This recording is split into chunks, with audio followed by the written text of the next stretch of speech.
Today we're making the ultimate comfort food. We're making Keto Alfredo chicken bake.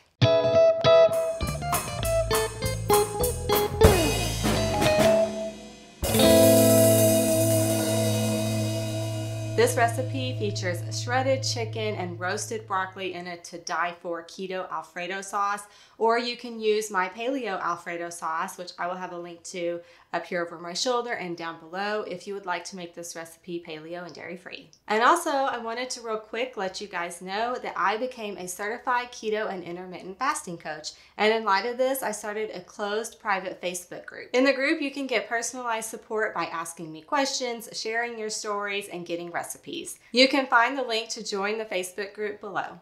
So we're just going to start by roasting the chicken and vegetables. We have 2 large boneless, skinless chicken breasts that we're going to put on a lined baking sheet. We have 1 pound or about 8 cups of broccoli florets and 8 ounces of sliced mushrooms. And if you don't care for mushrooms, you can use a sliced bell pepper. Then you'll just coat everything with oil, or you can use melted butter.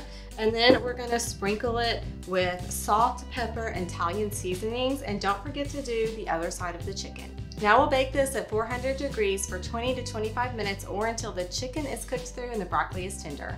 So while that's cooking, we're gonna make this rich and creamy Keto Alfredo sauce recipe that I am just absolutely in love with. So we'll start by melting a little bit of butter over medium heat in a large skillet.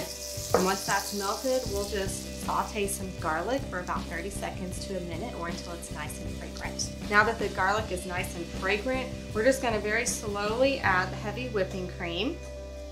Be sure your heat isn't too high or it could curdle. Make sure it's medium. And we're also going to add 4 ounces of softened and cubed cream cheese. This just makes it extra rich and creamy, and it also thickens the Alfredo sauce without the use of starches, which add extra carbs. Now we'll just whisk this over medium heat until the cream cheese is melted and the sauce has slightly thickened.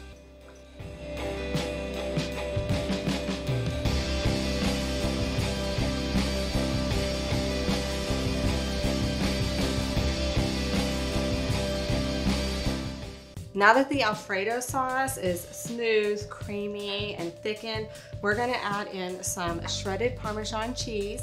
And I highly recommend like the freshly shredded or grated cheese as opposed to the powdered variety that you put on your pizza, just because that can sometimes make it a little bit grainy. And so we're gonna add this in and get it nice and melted, along with some salt, pepper, and a pinch of nutmeg. Once the Parmesan cheese gets nice and melted and you add your seasonings, you can just taste it and adjust the seasonings to your liking and then set it aside. Then when your chicken and vegetables get done cooking, just allow them to slightly cool, and then you can chop the chicken into small pieces or shred it with 2 forks, and then we'll place the chicken and the veggies in a large bowl.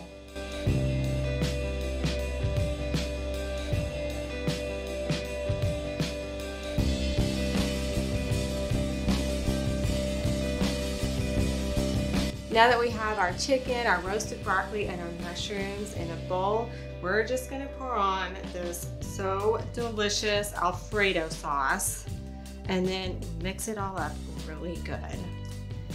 Wish you guys could smell this. It smells fantastic.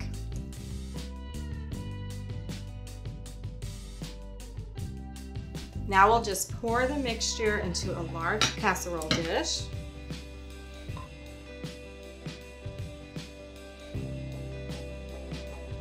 Now we'll top it with some shredded mozzarella cheese. So good. Or if you're doing the paleo dairy-free version, you can use dairy-free cheese or just sprinkle some nutritional yeast on top. But I love the mozzarella cheese. And now we'll bake this for 10 more minutes or until it's nice and heated through and the cheese is warm and bubbly.